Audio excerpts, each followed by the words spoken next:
Boa tarde, gente. Meu nome é Ayala Gonçalves. Eu sou museóloga, coordenadora do Museu Tempostal.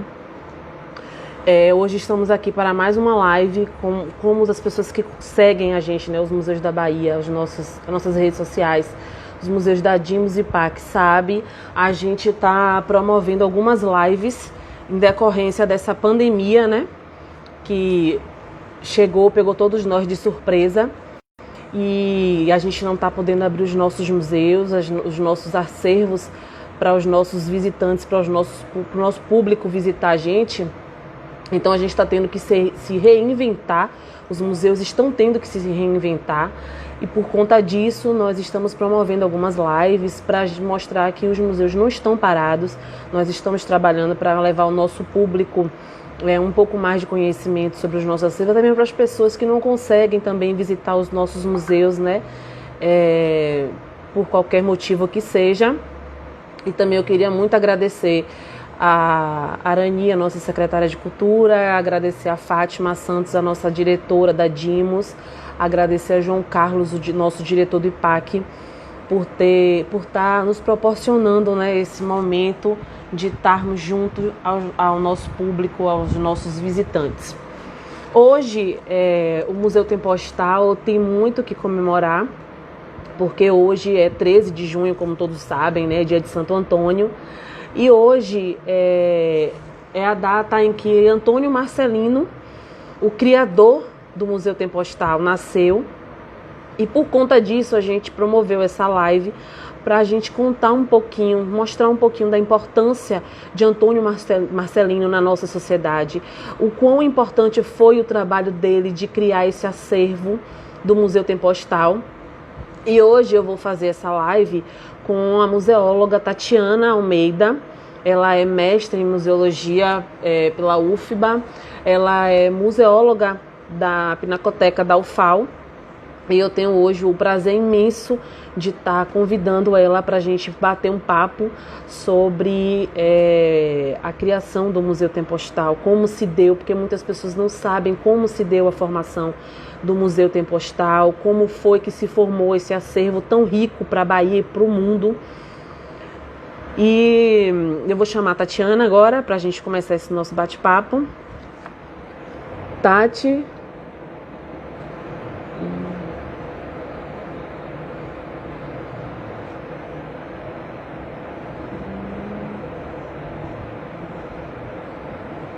Isso, eu queria dizer para vocês não perderem as nossas lives que estão sendo promovidas pela Dimos e PAC, pelos nossos museus. Ontem a gente teve uma live belíssima do Dia dos Namorados com a nossa querida museóloga Renata, com o nosso professor Sávio. Foi uma live maravilhosa. Boa tarde, Tati. Seja bem-vinda. Obrigada. Tá me ouvindo bem? Estou te ouvindo bem. Gente, vocês estão ouvindo bem a gente? Dá um ok, se tá baixo, se tá joia. Sim. Ótimo, acredito que sim.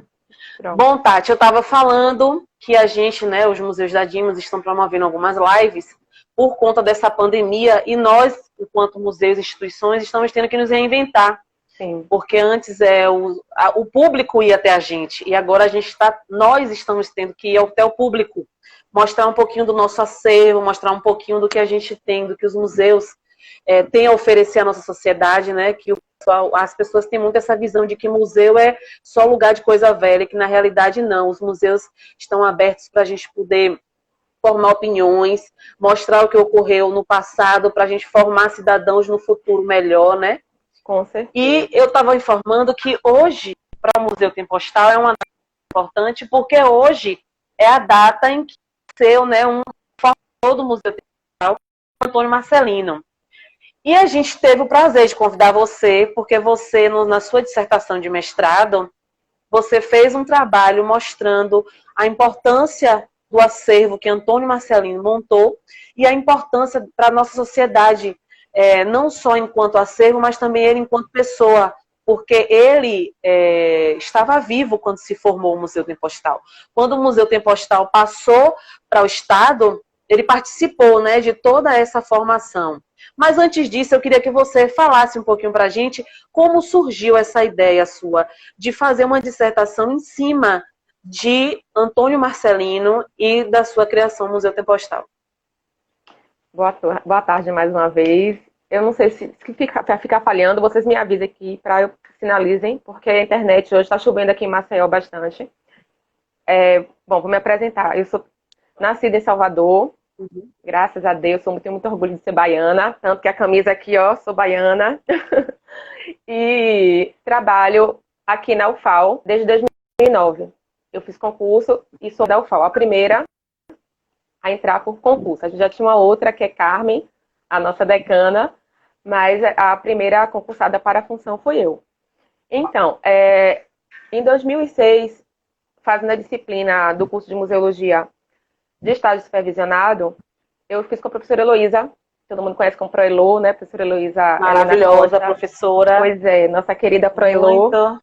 Pois é, É uma amada. pena que já se aposentou, né? Não está mais na faculdade. Pois é. Quem aproveitou, aproveitou. Então, e eu sempre tive uma inquietação muito grande sobre essa questão dos colecionadores, de que forma nós, museólogos, né, poderíamos trabalhar, e museólogas, corrigindo, que é a museologia, né, formada a maior parte por mulheres, e como a gente poderia contribuir para documentar esses acervos, enfim. Eu fui fazer um trabalho, na época eu trabalhava na Secretaria de Saúde, e fui fazer um trabalho para o secretário de Saúde, professor da UFBA também, e era sobre um médico pesquisador, e eu fui até a casa de um genealogista, que era o seu João da Costa Pinto Vitória. E ao conversar com ele, cheguei na casa dele, muita coisa, assim, na casa dele tinha uma verdadeira história da Bahia, a parte da história da Bahia estava no apartamento dele. E me causou esse interesse, né, como trabalhar, né, esses acervos nas residências dos colecionadores. E aí, eu com a professora Heloísa sobre esse interesse de fazer documentação, e a gente terminou trabalhando sobre gestão de acervos de colecionadores, porque termina sendo muito mais amplo, né? Que entra a questão de documentar, isso, de como você vai gerir, enfim. E, para isso, ela me sugeriu fazer algumas entrevistas além do seu João, porque o seu João ele não se considerava um colecionador. Ele dizia que ele era um mantenedor da memória da família. E aí eu fui visitar alguns museus e a professora Luísa disse, olha, vai lá no Santa Casa Misericórdia, no museu, né, para fazer uma visita. E quando eu cheguei lá, fui recebida por Bianca Miguez, acredito que você conheça ela. Uma mediadora incrível, uma pessoa fantástica, que ela, enquanto educadora de museu, eu só tenho a agradecer a ela, porque foi ela quem me apresentou o seu Antônio Marcelino. Aí eu falei para ela sobre a pesquisa, enfim. E aí, ao conversar com ela, ela me falou sobre ele, que ela tinha trabalhado no Museu Tempostal, que ele visitava muito o museu, né, depois que ele já estava no Pelourinho, isso em 2006. E ela falou sobre essa experiência com ele. E me recomendou, me passou o contato dele, me recomendou que eu fizesse uma visita. E assim, eu procurei e eu conheci em 30 de outubro de 2006. Foi muito interessante, assim, eu liguei para ele, né, ele marcou, olha, mas não pode, acho que ele marcou era 10 horas ou 9, mas 11 horas eu tenho um compromisso, então tinha que cumprir aquele horário. E ele morava na Rua do Sodré, no número 22, exatamente em frente ao portão principal do Museu de Arte Sacra. Para a maioria das pessoas que conhecem o Museu de Arte Sacra, engraçado que eu ia assistir aula no Museu de Arte Sacra e não fazia ideia, né, de que ele morava ali em frente. Isso, e toda a história, não sabia que um dia nossas histórias iriam se cruzar. Iriam se encontrar. Pois é. E aí eu conheci seu Antônio Marcelino. E quando eu cheguei na casa dele, eu vi, né, uma casa naquelas condições das casas daquela região, né? Com condições precárias degradadas. Isso, de habitação. Era uma casa histórica. E aí, quando eu cheguei, que ele se apresentou, eu fiquei encantada. Eu cheguei e disse, meu Deus do céu, aquilo que a gente via de gabinete de curiosidade é a casa dele. E eu fiquei muito encantada, né, ao conhecer. E ele eu já liguei o gravador e fui conversando com ele. Aquele gravador com fita cassete, lado A, lado B, tira, tara, grava de novo. Mas foi assim que eu o conheci. E aí, posso continuar falando ou você quer me perguntar? Pode continuar. Tá. Pode continuar. Então, aí eu perguntei, né? Assim, na verdade, quando eu fui lá conversar com ele, eu fui procurar saber do colecionador. Então, assim, o meu foco era sobre colecionadores, né? Sobre a contribuição, sobre como eles faziam gestão. E o caso dele era atípico em relação às outras pessoas que eu selecionei, que foram 4, é que ele era uma pessoa que tinha criado um museu dentro da sua casa, né? Um colecionador, e tinha criado um museu. O museu tinha sido, a coleção tinha sido vendida para o governo do estado e tinha um museu no Pelourinho. Então, assim, ele era o começo, o meio e fim de uma trajetória, né, de coleções dentro da maioria das coisas que a gente aprende na faculdade, né? Sobre a história dos museus, enfim. E para quem não sabe também, né? Para quem não sabe, o Museu Tempostal, ele foi criado na própria casa do Antônio Marcelino. Exatamente. Antes do Pelourinho, antes de tudo, já existia o Museu Tempostal, mas dentro da casa de Antônio Marcelino, com um acervo dele próprio. Né? Porque assim, muitas pessoas que chegam lá no museu e perguntam a gente, nossa, mas como foi que se deu a criação desse museu? Aí muitas pessoas pensam que o museu já ali no Casarão 33, na rua no Pelourinho, né? Mas não, o museu foi criado, é bom a gente deixar claro isso, na própria residência de Antônio Marcelino. Exposições foram feitas na sua casa. Isso entendeu? é muito bom a gente frisar isso, porque tem muitas pessoas que não sabem. Inclusive, pensam que o museu existe assim. Do nada, chega lá... E foi o governo que fez, né? E que não foi. Então, assim, é muito importante porque até a placa que tem dentro do museu, né, na entrada do museu, gera esse equívoco. A gente entende, né, que é a partir dali que passou para o governo, mas até da forma que está escrita, e isso é uma crítica minha, né? Com todo respeito a todas as pessoas que passaram por lá, mas que aquela placa silencia uma história anterior. Né? Então, assim, o Museu Tempostal de Antônio Marcelino, ele foi criado em 74, na casa dele, né, com toda a pompa, né? Na verdade, a pompa não, com toda a conquista do esforço dele. Deixa eu ver se eu acho aqui o documento que ele entregou para vocês aí no Museu Tempostal. Um documento que fala, em minha vida, 3 momentos especiais. Você conhece é um documentozinho que acho que ele juntou recortes, fotos e colocou lá. Então, é muito interessante ver que ele fez todo esse esforço, né? Ele começou, a primeira exposição que ele fez foi em 65. E de lá, ele foi batalhando para conquistar o museu dele. Então, assim, quando ele... E ele, na realidade, nem queria fazer essa exposição, né? Foi mais por insistência do professor Isaías, mostrando para ele que era necessário ele fazer essa experiência, essa exposição, né, para o público. Que ele tinha um tesouro em mãos, né? Lá em 65. Então, sobre essa questão, né, dessa confusão, né? Porque as pessoas terminam por achar que o museu na casa de uma pessoa, ele não é museu.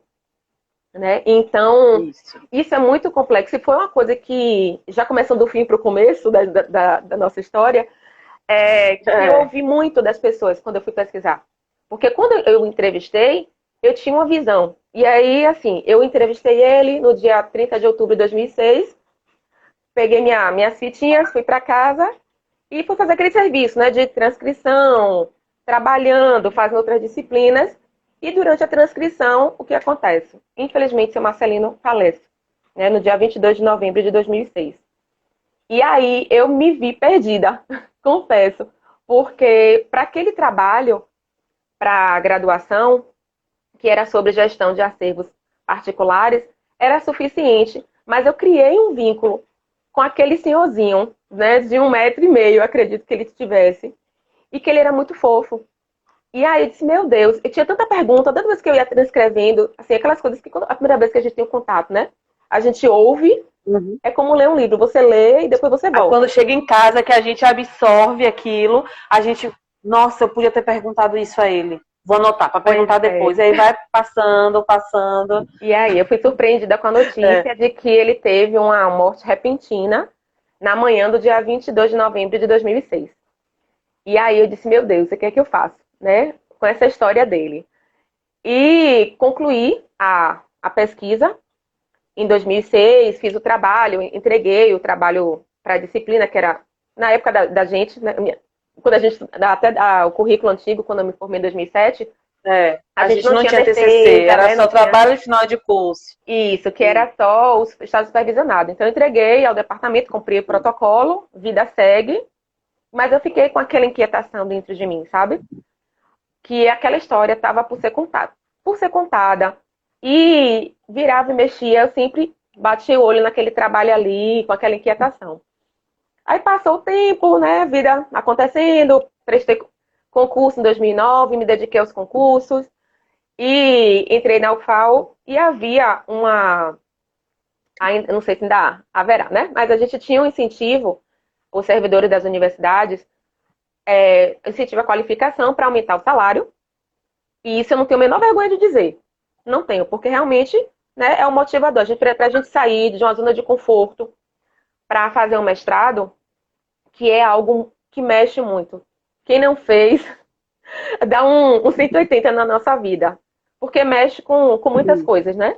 Então, assim, eu decidi voltar, né? Voltar à UFBA. E no dia que eu me formei, eu disse, nunca mais eu volto aqui. Voltei para o curso de museologia fazer o mestrado.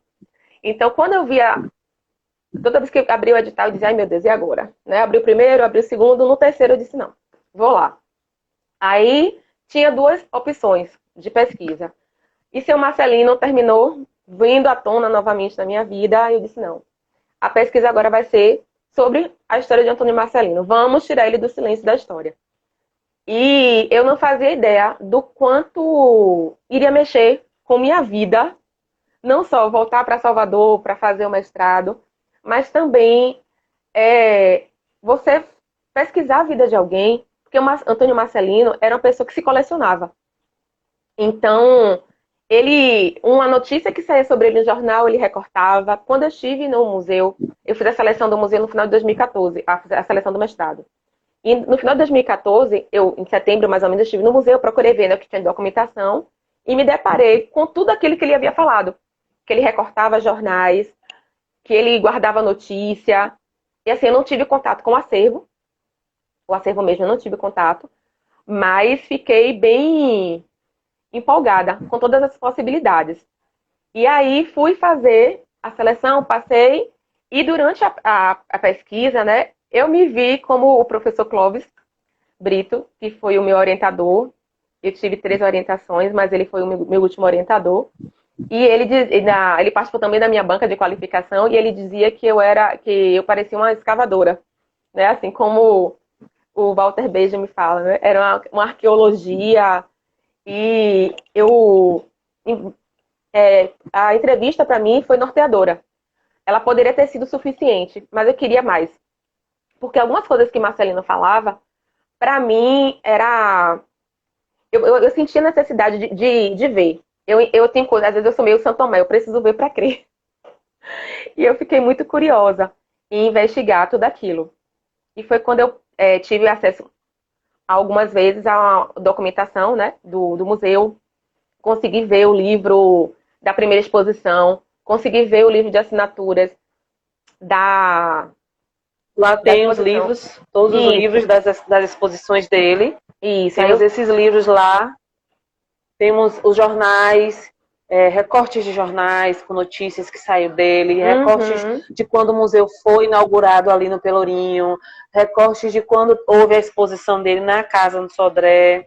Isso. E o interessante, assim, eu não sei, porque eu só tive acesso aos clippings, né, que já é a parte recortada. Então, assim, eu não sei se ele deixava a página inteira ou se foi o pessoal no trabalho, né, já no Museu no Pelourinho, que foi fazendo mesmo a clipagem. E algumas coisas me inquietavam, né? Como é que aquele homem, tão simples, servidor público da escola de teatro, né? Ele só teve até o ensino médio. Como é que ele tinha acesso, né? Pessoa não tinha recursos financeiros. Como é que ele tinha acesso à imprensa?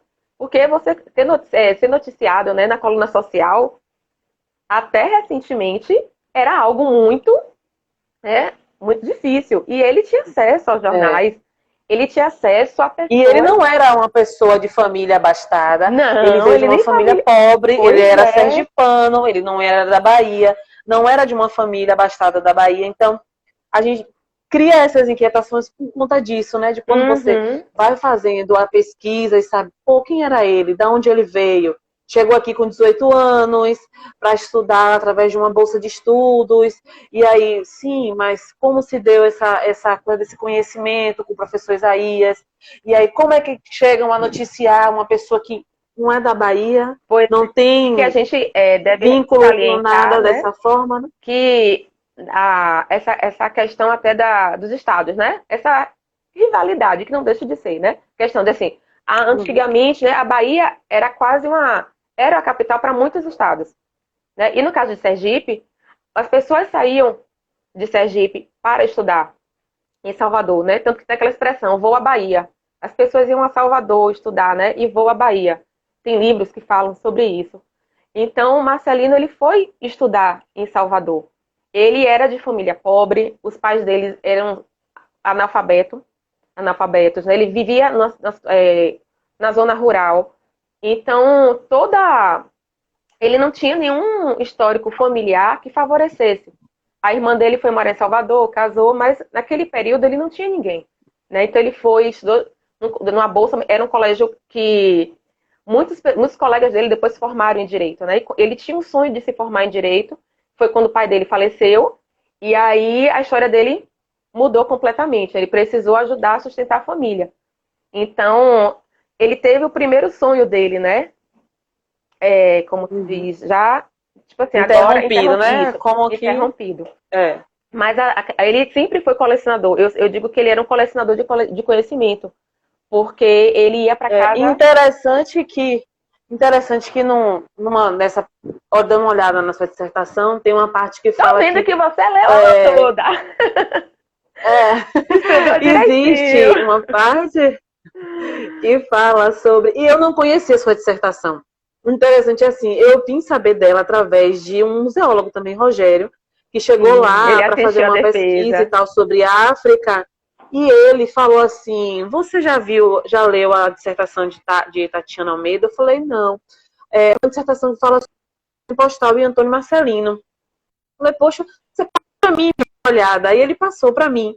E eu li e tal, aí pronto, passou. E quando surgiu essa questão da gente poder fazer essas lives, eu estava conversando com uma outra museóloga de lá também, do museu, Lorena, e aí eu falei, Lorena, você precisa chamar a Tatiana pra gente fazer uma live, falar com ela sobre como foi que surgiu o Museu Tempo Postal, porque muitas pessoas que chegam lá para visitar a gente têm essa curiosidade, porque lá tinha uma placa, né, que a gente fazia referência a Antônio Marcelino, falava um pouquinho que ele foi o idealizador do Museu Tempo Postal, foi quem criou o Museu Tempo Postal. Que tem a foto?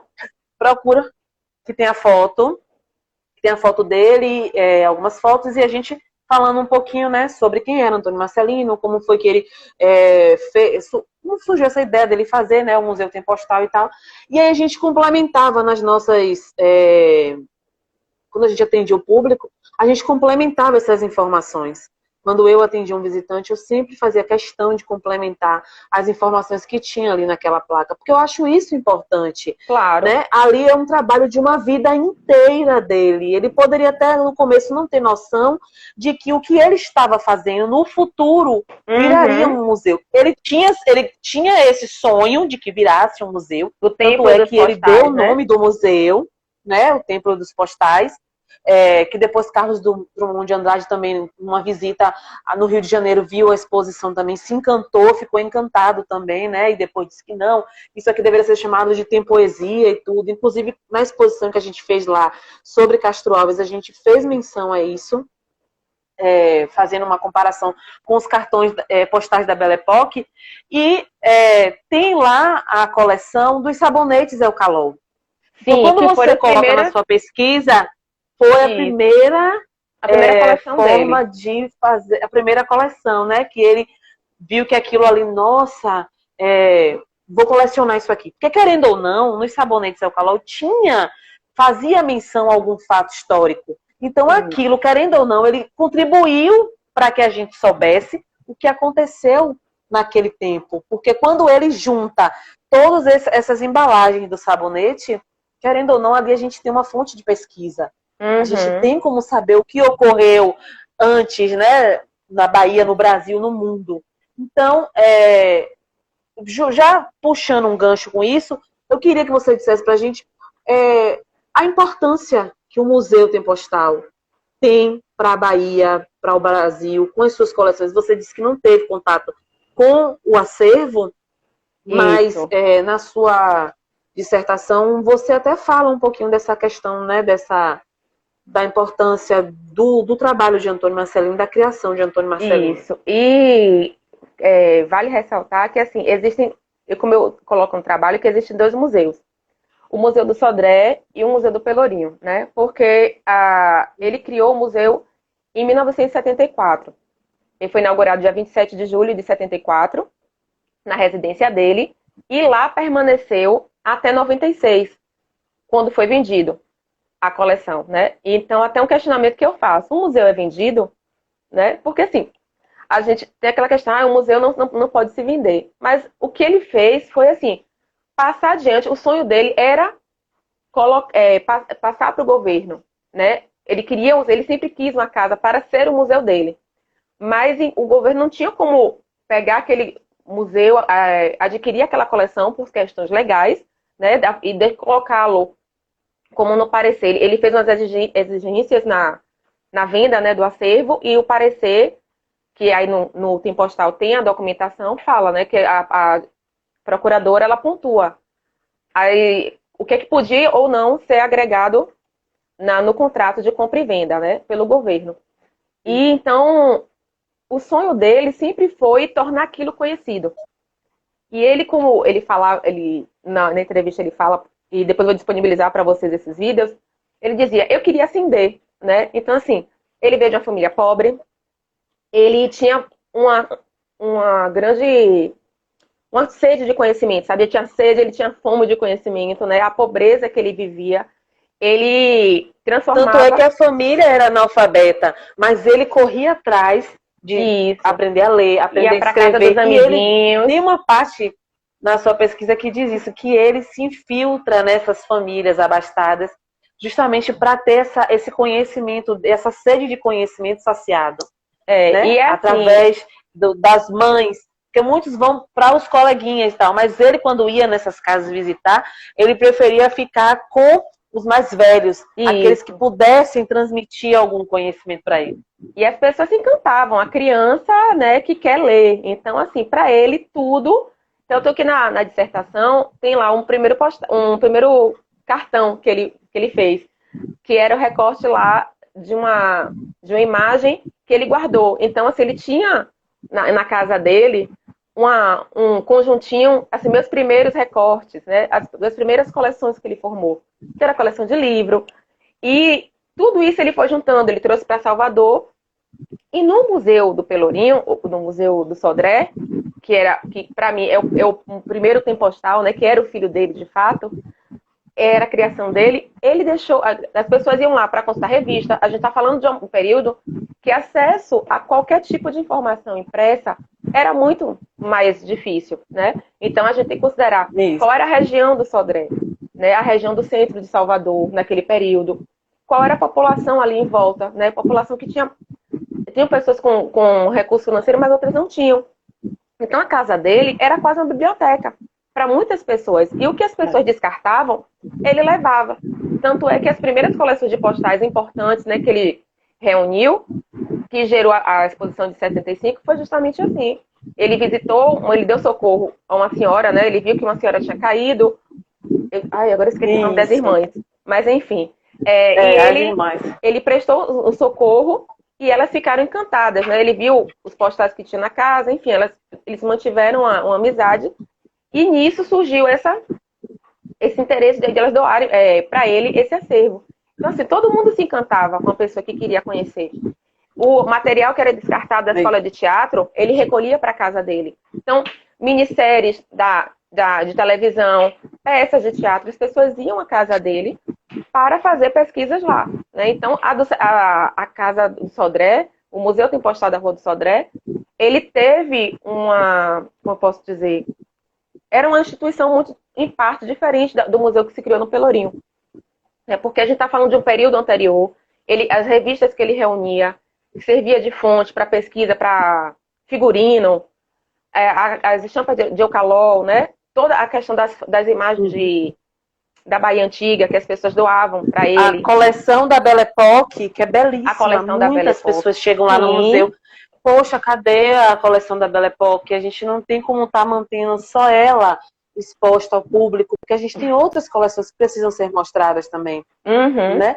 Então, a coleção do acervo tempostal é uma coleção riquíssima, porque não tem só Bahia, é mundo. Sim. A gente tem lá postais, fotografias do mundo, de vários lugares do mundo. Quando entrevistei e temas também. Quando eu entrevistei a professora Lia Robato, que ela foi professora ela era do curso de dança, mas ela também é teatro. Coreógrafa que eu também entrevistá-la foi conhecer um pouco mais da história do patrimônio cultural na Bahia, história artística, né? Enfim. E a professora Lia Robato, ela me disse que quando ela viajava, né, as pessoas que viajavam, ele pedia a todo mundo, quem fosse viajar, que trouxesse postais para ele. Então, assim, para muitas pessoas não fazia sentido.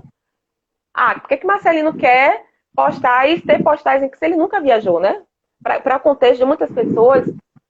E ela disse que depois, que ele mostrou, né, aquela coleção toda, ela esteve na inauguração do museu, lá em julho de 74. Então, quando ele chegou, que mostrou todo aquele acervo, aí ela conseguiu compreender, né, o que é que ele tinha em mãos para poder mostrar. E a exposição de 65 abriu os horizontes para ele. Quando ele viu todas as portas que se abriram, né, para ele, como aquilo abriu um mundo que ele desejava ter acesso, né, e que é legítimo. Quem não quer ter um reconhecimento? Quem não quer mudar de vida, né? Quando ele era criança, ainda lá em Simão Dias, ele frequentava, ele era coroinha, né? Ele frequentava a igreja para tomar café na casa do padre, porque a casa do padre é lugar que tinha comida boa, né? Tinha talheres de prata, uma louça bonita, e ele frequentava aquilo ali, né? Então, assim, pode ser que algumas pessoas vejam de forma que, mas, né, com os olhos de hoje, gente, vamos olhar com os olhos, né? Ele era favorável a muita coisa que hoje em dia a gente olha e diz assim, meu Deus, como é que pode uma pessoa, na condição dele, apoiar tudo aquilo? Mas era o acesso que ele teve para conquistar o que ele conquistou de forma honesta, né? Ele adquiria, ele às vezes passava dificuldade para poder comprar os postais, né? Que é uma característica dos colecionadores. As pessoas fazem sacrifícios que teve um colecionador, o Celso Oliva, que ele disse que ele se desfez de um apartamento e de um carro para comprar uma coleção, né? Então, a gente olha assim, meu Deus, como que a pessoa se desfaz de um patrimônio desse para comprar uma coleção? Mas é paixão. Marcelino, ele vendeu o acervo para o governo do estado, né, para criar, para o museu se instalar no Pelourinho, mas ele continuou formando, que ele desejava criar o alfarrábio cultural na cidade dele, em Simão Dias. Então, assim, uma das exigências que ele fez foi que, quando passasse para a mão do estado, que mantivesse o nome, né, tempostal, porque para ele era muito importante que aquilo tivesse uma continuidade, né, era a forma dele se imortalizar. E eu acredito que ele tinha plena certeza que ele teria muito acesso ao museu. Então, ele imaginou que ele tivesse como ficar ali, né? Porque era o filho dele. Imagina, você casa um filho... E uma das exigências também foi ele ser o primeiro coordenador de lá, né? Que ele iria coordenar. Né? Ser o diretor, né? Que na época o nome era o diretor, né? Ele queria ser o diretor do museu. Isso. Né? As exigências eram o valor, o nome e ele ser o diretor do museu. Aí ele pedia para botar nome de algumas pessoas. Isso. E aí, ele queria, uma das salas, ele pedia até para homenagear o professor Ítalo Galdense, que foi o professor dono do Colégio do Ginásio Brasil, o pai do Paulo Galdense, né, que era o diretor. Onde ele fez, né, sim, uma das exposições. E que abriu muitas portas. Onde que cedeu o ginásio, né, para ele. Então, para ele, ele tinha essa visão, né, que poderia ser. Poderia, mas não, né, porque são várias possibilidades. Mas eu considero isso, essa contribuição dele, essa coleta de tudo, né, uma coisa que difere muito o museu do outro é que, ao passar para a mão do Estado, as coleções foram separadas. Então, uma documentação que eu verifiquei, tem uma revista chamada Única, ele levou essas revistas. E quando um conjunto, né, de um colecionador, ele sai da sua forma e vai para uma outra instituição, seja ela que já é existente, né, ou para ser criada, quando ele não faz parte desse processo, termina que é como se você viesse arrumar a minha casa, né? Para dar um exemplo. Você chega na minha casa e diz assim, olha, não, isso aqui não é legal, isso aqui não serve, isso aqui joga para cá, isso aqui vai para a direita, isso aqui vai para a esquerda, isso aqui guarda ali em cima, isso aqui guarda ali embaixo, e o miolo é esse, né? E de certa forma aconteceu isso, porque em 2006 as revistas que ele reunia e que durante muito tempo foi fonte de pesquisa já não era mais. Você tinha outras formas de acesso. E então, muita coisa que ele reuniu e que tinha sentido no contexto, porque ao você ter acesso a um postal, ele tinha como lhe informar sobre outras coisas nas revistas, nos recortes. E aquilo dissociado, eu tive acesso a uns clippings que estão aí no Tempostal, lá no Tempostal, que era assim, transportes. Eu não sei quem fez essa organização. Eu não sei se foi a equipe que trabalhou dentro já do museu no Pelourinho, ou se era dele, né? E assim, quando a gente tem o domínio, né, de tudo junto, a gente sabe, né? Ah, eu sei onde é que está isso aqui guardado na minha casa, está nesse armário. Mas quando dissocia, a pessoa não está na nossa cabeça, né? Então, é comum isso acontecer. E como ele não participou do processo, isso foi algo que durante as entrevistas, né, as pessoas me informaram, foi um trabalho mais direcionado, tem entrevistas no Diário Oficial, enfim, né, da equipe de profissionais que trabalhou, que já, nós vamos documentar, nós vamos fazer, nós vamos pesquisar. Óbvio que tem duas formas, né? Tem a gente faz a pesquisa técnica do conteúdo daquela imagem, né? A iconografia, a iconologia, mas diante de um acervo formado por um colecionador, tem um outro lado também. Porque se eu chego lá, não sei se faz essas perguntas a vocês, a pessoa chega lá e olha um postal e tem lá do casamento de fulaninha. Meu Deus, esse quadro aqui mesmo, deixa eu ver aqui se eu consigo tirar. Enfim, não dá para tirar. Esse quadro aqui eu ganhei de uma pessoa que mostra a ladeira de São Bento. Então, tem uma inscrição. E se a pessoa chegar lá, olhar de um casamento, né, como algumas mensagens que tem que colocar na dissertação, a pessoa chega lá, mas como é que ele tá com uma mensagem de uma troca de correspondência, né, entre casais? Correspondente. Como é que isso está no museu, né? Como é que isso está? Quem foi que deu? Já chegou familiar lá e disse, mas isso aqui era minha avó, era a carta do meu avô, como é que isso está com vocês, né? Então, quem sabe explicar como é que isso chegou, como é que foi, de onde veio, né? Então, é um processo, né? Para nós, profissionais de museu, é um desafio grande. De uma certa forma, nesse olhar, nessa questão que você falou agora, de uma certa forma a gente tem como dizer, não, a família deu a Antônio Marcelino, né? O que a gente sabe que veio da coleção de Antônio Marcelino. Porque assim, quando o Antônio Marcelino vendeu os postais para o Estado, foi em torno de 30 mil peças. Mas hoje a nossa coleção tem em torno de 50 mil peças.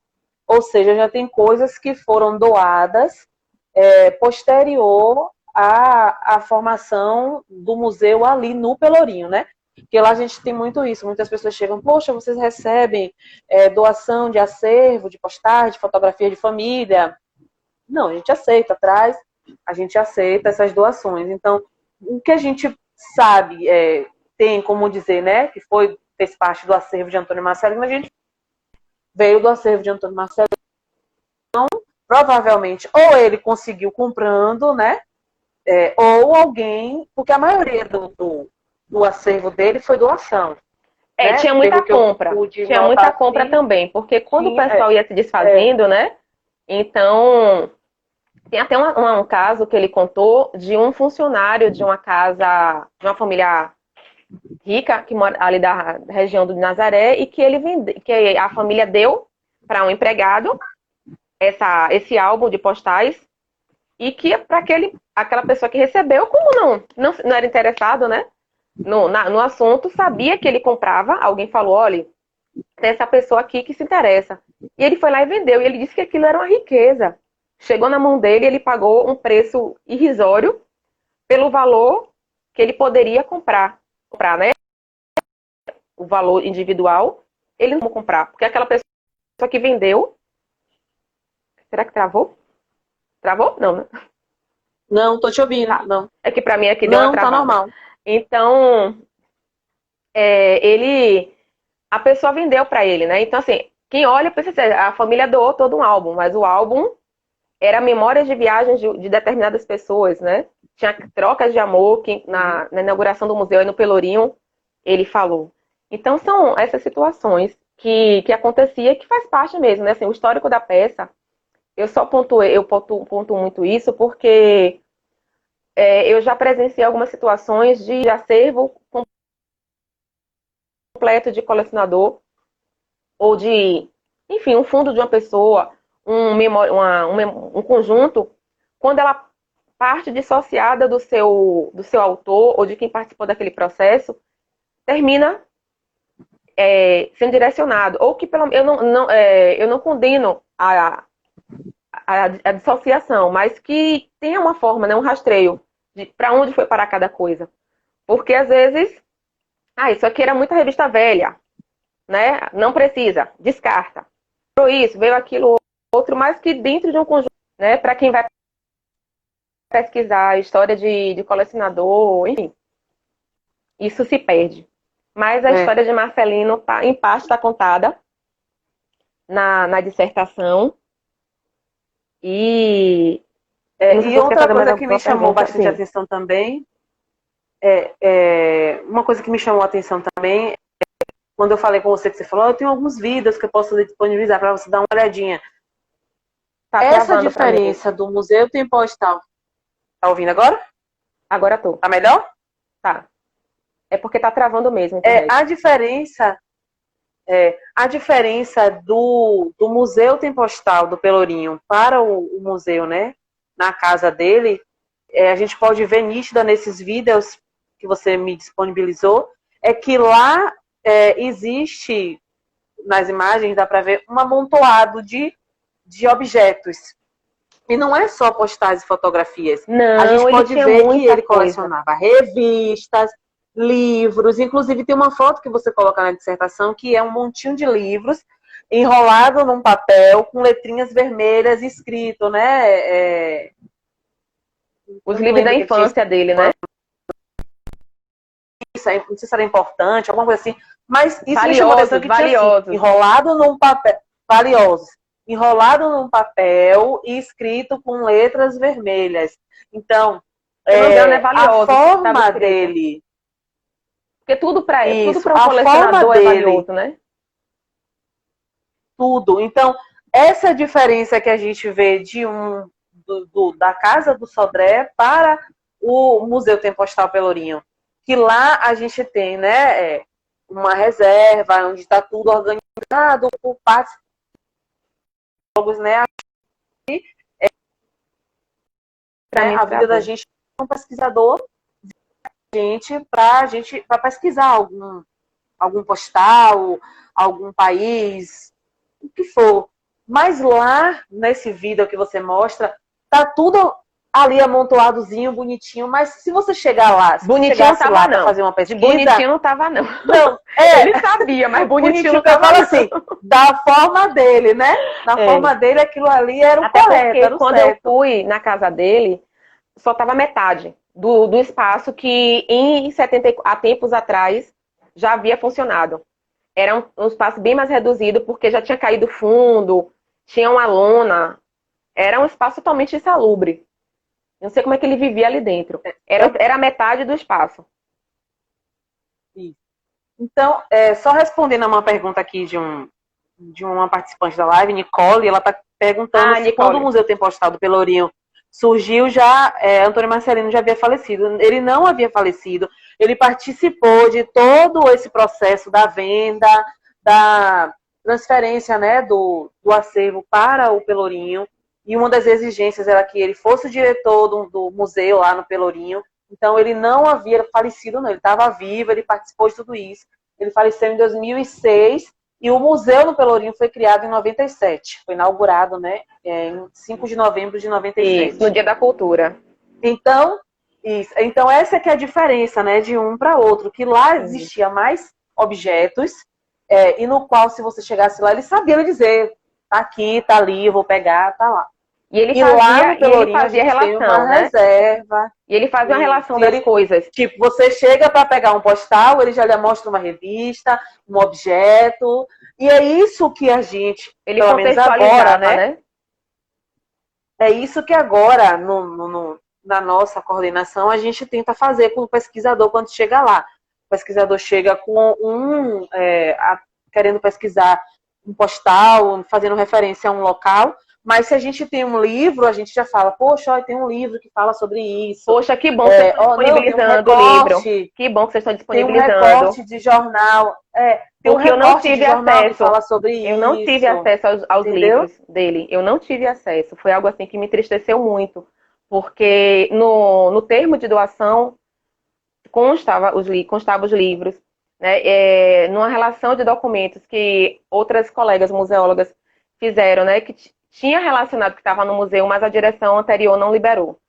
Infelizmente, eu não tive acesso a nada. É o que a gente teve, porque eu penso... Eu parabenizo a você. Eu acho assim. Porque o conhecimento, né? Claro que tem coisa que a gente tem que ter cuidado. É nosso dever, enquanto museólogas, né? Gestor de museu, você tem que ter cuidado. Já estão bem velhinhos, bem velhos, que se você ficar agora negar as pessoas o acesso, você dizer qual livro de assinaturas a pessoa vai pesquisar, isso não existe. Né? Então, que bom que você tem um pensamento diferente, né? Que bom que é renovação no Tem Postal, e me alegra para fazer a doação do material que eu reuni. Porque entristece muito ao pesquisador. Eu acho que nós, enquanto instituições, né, e os museus da Dimos, eles têm muito essa visão de que o que está lá no acervo, a gente tem que disponibilizar, o que a gente pode disponibilizar, né, para ajudar, enquanto pesquisador, enquanto pessoas que estão se formando na própria museologia, né? E é um conteúdo para várias áreas, Ayala. Tem pessoa da medicina pode chegar lá e pesquisar, porque tem conteúdo para isso. Ali é um acervo que, respondendo a sua questão da contribuição, que serve para várias. Você pode pesquisar vários temas, né? Tem possibilidades, N possibilidades ali, né? De pesquisa. Então, isso é muito importante. Vocês disponibilizarem, óbvio, né? Com todo cuidado. Se possível, tendo disponibilizado um espaço para o pesquisador, para que a pessoa não se sinta vigiada. Estou de olho em você não consegue nem se concentrar para pesquisar, mas que também você não vá vacilar para que a pessoa pegue um livro, bote embaixo do braço, pegue um postal, enfie na bolsa e vá embora, né? Então, isso faz parte da nossa formação, né, como responsáveis. Mas é muito importante, sim, vocês disponibilizarem. Esse livro aqui, dá para ver aí? Foi a publicação que Marcelino fez na vida dele. Que é Bahia, 70 anos de energia elétrica. E nesse livro eu consegui comprar no sebo, ali perto da Rua Chile. Consegui achar esse livro. Foi a primeira vez que eu consegui ter acesso. Foi pelo sebo. Porque eu não tive acesso. Né? Então, assim, entristece, mas enfim, superado, a história de Marcelino tá aí. Mas o que eu queria mostrar desse livro dele, né, já, acredito que nosso tempo já próximo ao fim, mas nesse livro aqui, ele escreveu uma mensagem, né, que eu achei muito fofo, eu não sei qual o sentido que ele escreveu, mas que, inclusive, na introdução do meu trabalho, o professor Clóvis pediu que eu analisasse esse texto, né, que fizesse uma análise, e terminou sendo muito prazerosa fazer. E que ele escreve assim: ele, em letra maiúscula, leva a crer que ele fala sobre Jesus ou Deus, né? Algo sagrado. Ele veio, nós viemos. Ele se foi, atrás dele nós iremos. E outros também, todos se imitando, como no verdadeiro palco da vida. O tempo passa a passos largos. Fica o firmamento em todas as suas coisas, em todas as suas cores, desculpa. Como queira você enxergá-lo. Ficam as estrelas cintilantes, também o mar, para banhar as nossas saudades, já que as lágrimas são poucas. Ore, durma, sonha, Sonhe e Acorde. Ele escreveu isso na publicação de 1973. Então, ele era um sonhador, né? E que compartilhou, que como ele desejou levar o museu para o Pelourinho, né? Que já estava todo reformado, restaurado no período, ele queria disponibilizar, né? E o museu público, aberto ao público, né? Tem essa possibilidade de levar conhecimento, né? De disponibilizar, é a função social do museu. Né? Então, acho que a contribuição de Marcelino está aí. Em levar... Deixa eu ver, tem alguma coisa aqui, alguém escreveu na... Tatiana. Eu acho que é Rogério. Nos registros que você verificou na pesquisa, há indício de exibição de postais africanos. Lembre que você menciona na dissertação que ele recebeu uma doação grande de postais do Senegal. Eu não consegui, Rogério, essa resposta eu não tenho para te dar. Porque eu não tive acesso ao acervo. Eu só mesmo por documentação, né? Visualizar mesmo. Eu sei que ele tinha muita coisa. Mas ficou naquelas perguntas, né? Que era para ser feito a ele. Até porque o acervo do Museu Tempo Postal é muito grande. A gente tem muita coisa, então não tem como a gente definir, a gente tem isso, a gente tem aquilo, mas a gente tem do mundo postais belíssimos, a gente tem Belle Époque, a gente tem Sabonete El Calol, a gente tem Bahia Antiga, que a coleção da Bahia Antiga é belíssima. Tem pessoas que chegam lá, choram quando vê a exposição permanente da gente, que é a Salvador Bahia Antiga, que está lá, a gente recebe visitantes. E que foi a emoção que causou muitas pessoas lá em 65, né, quando viram. Isso. A gente recebeu um grupo, né, de idosos, quando a gente estava com a exposição de Canudos, e aí quando elas desceram para a permanente, nossa, teve uma que chorou, que disse que ela andou pelas ruas, que o pai dela contava histórias de como era Salvador Antiga, de que ali lugares que tinham certas casas, né, certos casarões que hoje já não existem mais. Então, a contribuição de Antônio Marcelino para a Bahia e para o Brasil é isso, é você saber o que existiu no passado, fazer uma relação com o que existe hoje atualmente, para poder você ver como será o futuro, né? Você ter mais ou menos uma noção do que vai ser daqui para frente. Claro que a gente não tem respostas para o futuro, mas a gente pode ter uma noção de como vai ser, né? Porque também existiu toda essa questão da conservação, né? Dos lugares, também do atual, do momento atual, o que era melhor para aquele momento, né? Naquele determinado lugar, aquela família que tinha aquela casa e que hoje já não pertence mais. Então, tem pessoas que chegam lá e ficam emocionadas. E mostrando também as relações sociais, né? Mostra as relações sociais, né? Isso. A parte de que fica muito claro, né? A questão da escravidão, né? A questão que a gente, de certa forma, ainda vê na sociedade, né? A questão do negro na sociedade, que era muito retratado por aqueles profissionais que vieram para a Bahia. A Bahia Antiga traz muito isso, né? Essa questão do negro. Tanto que tem esse outro livro aqui, que eu também consegui, pescando no Sebos, que é Bahia Negra na coleção do Museu Tempo Postal, né? Que foi uma coletânea feita pelo professor Jefferson Bacelar e Cláudio Pereira, que escreveram uma publicação. Muitos desses postais são da coleção de Marcelino, outras são de outros acervos que entraram para o Tempo Postal. Mas um acervo rico como esse, né, cabe... Acho que, não sei se vocês já têm todos, acredito que tenha sido, pelo menos, catalogados, né, mas vocês conseguirem fazer todas as possibilidades, é trabalho para muitos anos, né? Eu não sei com certeza. Como é que tá o nosso tempo trabalho aí. É grande, mas faltam 9 minutos. Deixa eu dizer uma coisa importante que eu quero falar. Que isso eu não posso deixar de falar, porque durante toda a pesquisa, as pessoas que eu fui entrevistando, e muitas que conviveram com ele, que eram amigos, algumas pessoas me diziam assim, mas aquilo lá no Pelourinho, na Rua do Sodré, não era museu.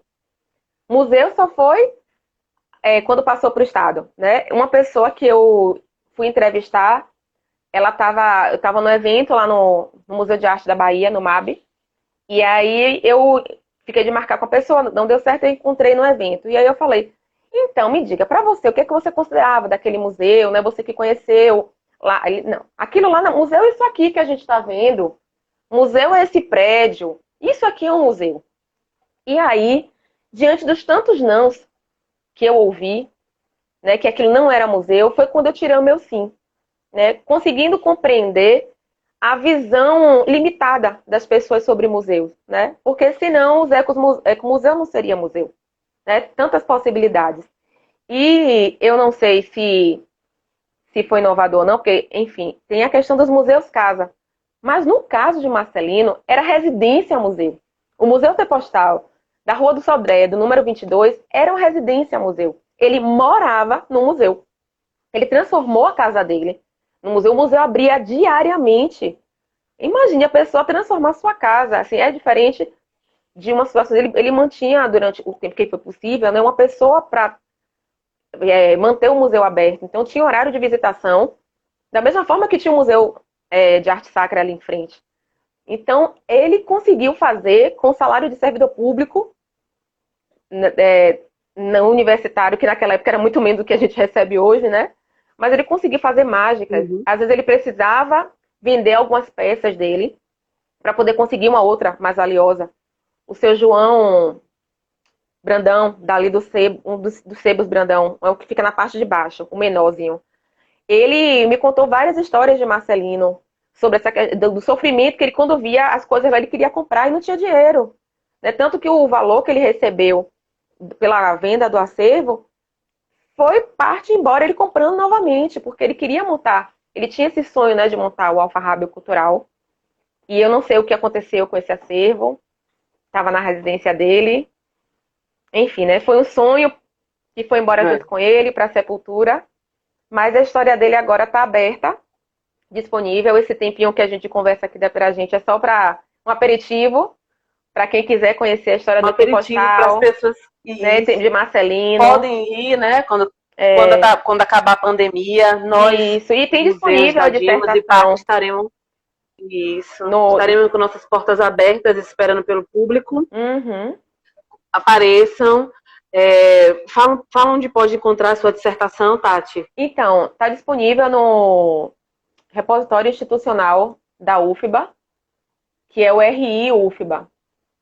Eu vou depois deixar no comentário daí do museu o endereço, o link. Eu não sei se eu consigo colocar o link, mas eu vou colocar o nome da dissertação, que é Trajetórias de um Sonho, o colecionador Antônio Marcelino do Nascimento e o Museu Tempostal em Salvador, Bahia, de 1965 a 97, que foi o período, né, que ficou com ele, mesmo quando ele vendeu a coleção, ele ainda fazia algumas exposições em nome, usando ainda o nome do Tempostal, e que ele entregou, né, ele teve o filho, né, e quando é como se ele casasse o filho e entregasse, né, agora é uma nova família, é um filho mais, que vai para a vida adulta, né, na mão do Estado. Isso. E que tem vocês agora para cuidarem do filho mais velho, do filho dele adulto. Eu queria mais uma vez agradecer a Fátima Santos, a nossa diretora da Dimos, agradecer. Sim, Fátima, querida. Nossa secretária. Fátima que abriu as portas para mim, para documento, que eu consegui ter acesso, foi Fátima. Fátima, muito obrigada, colega, amiga. Fátima que me salvou. Ela passa muito isso pra gente, que nós, enquanto instituições, museólogos, coordenadores, temos que atender ao público, ajudar da melhor maneira que a gente pode. E lá, a gente do Museu Tempostal, nós estamos com as nossas portas abertas, não só o Tempostal, mas o Udo Knoff, o Palácio, o PHC, o Parque Histórico, sim, o Castro Alves, Solar Ferrão, o Castro Alves, o Solar Ferrão, os Humildes, todos nós vamos estar com as nossas portas abertas, esperando todo mundo quando passar essa pandemia, para que vocês nos visitem, conheçam nossas coleções. E agradecer mais uma vez a você, Tati. Muito obrigado, muito, muito, muito obrigado por essa live. Eu acredito que ficou um gostinho de quero mais. Então, hoje, quem quiser saber mais, pode visualizar a sua dissertação. Eu vou deixar disponível. Mas se colocar Antônio Marcelino do Nascimento e Tempostal, vai aparecer logo.